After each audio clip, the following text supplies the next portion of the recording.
Пришло время вернуться в 2013 год, когда доллар стоил 30 рублей, а я ненавидел аниме и из принципов его не смотрел. В 2013 году молодая студия Trigger выпускает аниме с самым крутым названием, которое я только слышал – Kill la Kill. В центре всей истории хорошо санимированная Рюка Мотор. Необычная девушка, приехавшая в столицу без денег, но зато с огромными ножницами, чтобы найти убийцу ее отца и отомстить за его смерть. Неважно, хотя погодите, это важно! В поисках девушка заходит в ГПТУ Ханози, где встречается с самым странным персонажем, которого я только видел в аниме – Мако Манкансёку. Не слишком умная, но достаточно веселая, добрая девушка с тараканами в голове. Она объясняет, что форма, которую носят ученики Ханози, наделяет его суперсилами, и чем больше звезд на форме, тем сильнее ее владелец, а также звезды определяют, насколько человек богат и его статус в обществе. После занятий Мако и Мотор встречают Кирюин Сацуки, и так как она дочь спонсора данного учебного заведения, то все, даже директор, перед ней преклоняются.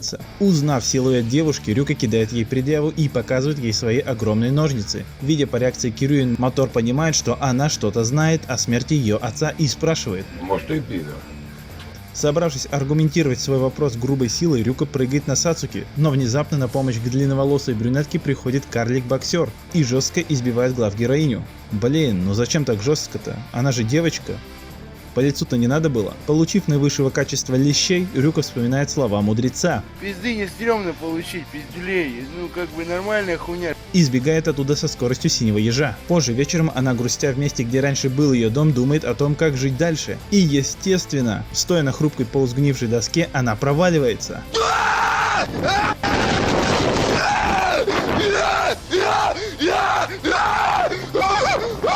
Нихуя! Да ну нахуй! Ебаный в рот! Пиздец! Провалившись на самое дно, а именно на какой-то склад одежды, внезапно на нее нападает симбиот. И не простой симбиот, а симбиот-извращенец. Прям как ты, да? То есть... Ну ты тот еще паразит просто. Ну не стукай, все ж мы люди. На следующее утро гном-боксер ловит Мако, чтобы выманить Рюку, и решает использовать ее как заложницу. Ставки с Лиам Нисоном не будет, потому что это слишком очевидно. Естественно, ГГ не может просто так взять и бросить единственного адекватного человека. Поэтому Мотор в каких-то тряпках, словно ассасин, пробирается на казнь и спасает Мако от Тира Ланнистера. И сама бросает ему вызов. Мол, за аниме и братву любого порву. Садясь в поединке 1 на 1, с Рюку по законам аниме-сериалов срывают безвкусный балахон, и мы видим, что костюм неплохо на ней сидит. Естественно, главная героиня с легкостью одолевает мини-босса и, обращаясь к дочери спонсора, толкает речь в духе: «Я снесу любую стену, вставшую на пути. Если нет стены, я ее построю». Ну или типа того. Тут стоит разъяснить, как Мотор так легко победила боксера. Данный костюм, который налез на Рюку, он же Камы, представляет собой симбиота, живущего за счет владельца, и питается его кровью. Взамен он дает своему носителю суперсилу, начиная от неуязвимости, заканчивая суперскоростью. А как тебе такое, Веном? Это тебе не голову без крови откусывать. Далее Мако приглашает Рюку пожить с ее семьей в благодарность за ее спасение. Так как Мотору негде жить, она соглашается. И вам стоит обратить внимание на семью Манкансёку, так как большинство юмора исходит именно от них. Когда героиня более-менее уже освоилась силами, то появляется... Вот это поворот! Оказывается, Кирюин не просто дочь спонсора, но еще и владелец другого живого костюма, который намного сильнее матроски главной героини. Где-то я такое уже видел. И Мотор понимает, что... Это пиздец. Естественно, Рюка снова огребает от противника, который в разы сильнее нее, и тогда она применяет сразу два своих секретных орудия. Первое — это волю к победе, и вторая... Ульта! С помощью Мако Рюка переходит на новый уровень, и теперь ей доступно самое офигенное превращение, от которых всякие рейнджеры тихо плачут в сторонке. Да, прямо в точку!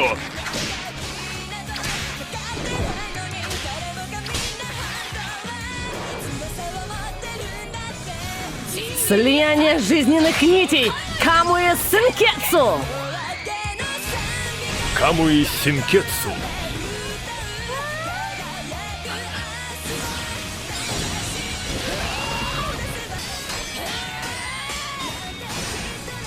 И начинается экшен, который здесь на самом высоком уровне, и только ради этого вы должны посмотреть этот сериал. Да что там говорить.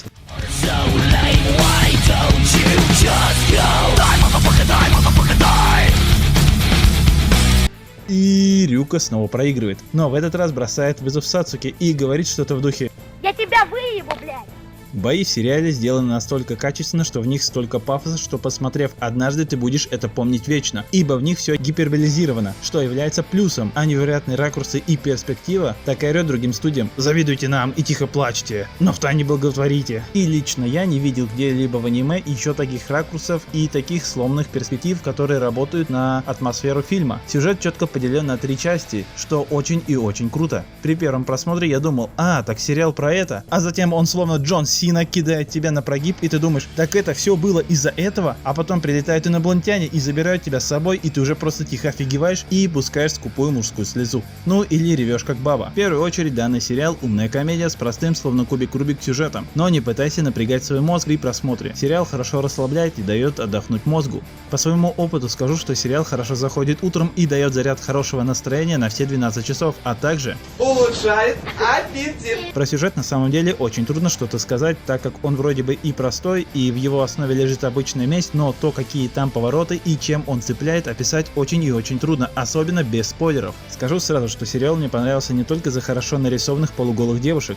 Кстати, про это. Ты, наверное, думаешь, почему они дерутся в таком виде? Ну, на это пусть и не сразу дается логический ответ. Чем больше костюм тебя покрывает, тем сильнее ты становишься, но также, скорее всего, он тебя и поглотит с летальным исходом. И хвала яйцам, что сериал не стесняется показывать литры, а иногда и тонны крови. Тарантино одобряет. Главные персонажи на протяжении всего сериала будут развиваться и претерпевать изменения как личности и становиться сильнее, преодолевая препятствия, но в первую очередь себя. И я сейчас говорю не только о положительных героях, а про всех, даже про отрицательных. А теперь пробегусь по персонажам, которые мне больше всего запомнились. Кирюин Сацуки. Не суди книгу по обложке, это фраза про нее. Хоть она и выглядит как хладнокровная и думающая только о себе особо, на самом деле она заботится о своих друзьях и подчиненных. И она очень даже приземленная. У нее есть свой кодекс чести, которого нет, кстати, у глав героини. И как по мне, если бы сценаристы поменяли Матой и Сацуки местами, было бы весьма смотрибельный сериал, ничуть не хуже оригинала, а это о многом говорит. Мечник, имя которого я забыл, но это не важно. Важно, что он при первом же появлении дает понять, что пусть Рюка и главный герой, есть персонажи и посильнее, и покруче. И когда героиня его встречает, мне реально стало ее жаль. Маку Манкансёку, наивная девушка с шилом в одном месте, невероятно целеустремленная, если это надо. Типичный друган, который перепил энергетика и постоянно за какой-то движ. Ставь лайк, если у тебя есть такой друг или если это ты. Также есть еще 2 мужика, которые слегка уступают мечнику, и подруга Сацуки. Псевдо-наставник Рюка, который помогает ей разобраться с новыми способностями и наставляет ее на путь света и добра. И последний самый крутой персонаж Иракес, который является этаким японским Бэтменом с пистолетами, которые на самом деле швейные машинки. Если рассматривать визуальную часть, то тут все настолько очешуенно, что можно с уверенностью сказать, что сейчас никто не сможет снять подобное. И я сейчас не про число кадров, а про операторские и режиссерские приемы. В некоторых местах было видно, что буряты, рисовавшие эту аниме, вдохновлялись всякими Тарантино и Кэмеронами. Если выразиться коротко, то, как я думаю, Kill la Kill сделал революцию в анимации и поднял планку настолько, что мало кто может ее догнать даже сейчас. Сериал состоит на 75% из сакуги. Кто не в курсе, этот термин означает резкое повышение качества анимации. И если обычные дни показаны со слабой и гиперболизированной рисовкой, особенно это было заметно в серии «День без опозданий», то вот анимация в боях сделана на космическом уровне. Настолько динамичных и в то же время интересных боев мало где увидишь. Есть куча озвучек этого аниме, что также говорит о его качестве. Но я выделю только 2 дуэта, потому что я смотрел только 2 варианта озвучки. Первый с Анидаба и второй с Анилибри. И если у Анидаба великолепно подобраны голоса и актриса на все 100% попадает в роль с ее уникальным голосом, то вот вторая актриса с Анилибри тоже ничего, но сдает позиции, поскольку у нее слишком милый голос для этого персонажа, и она не смогла в полной мере отыграть дерзкую девушку-хулигана. Что? Не чушь! Никакая не чушь! Рюко, Да, Что? Это не бред. Никакой это не бред. Рюко.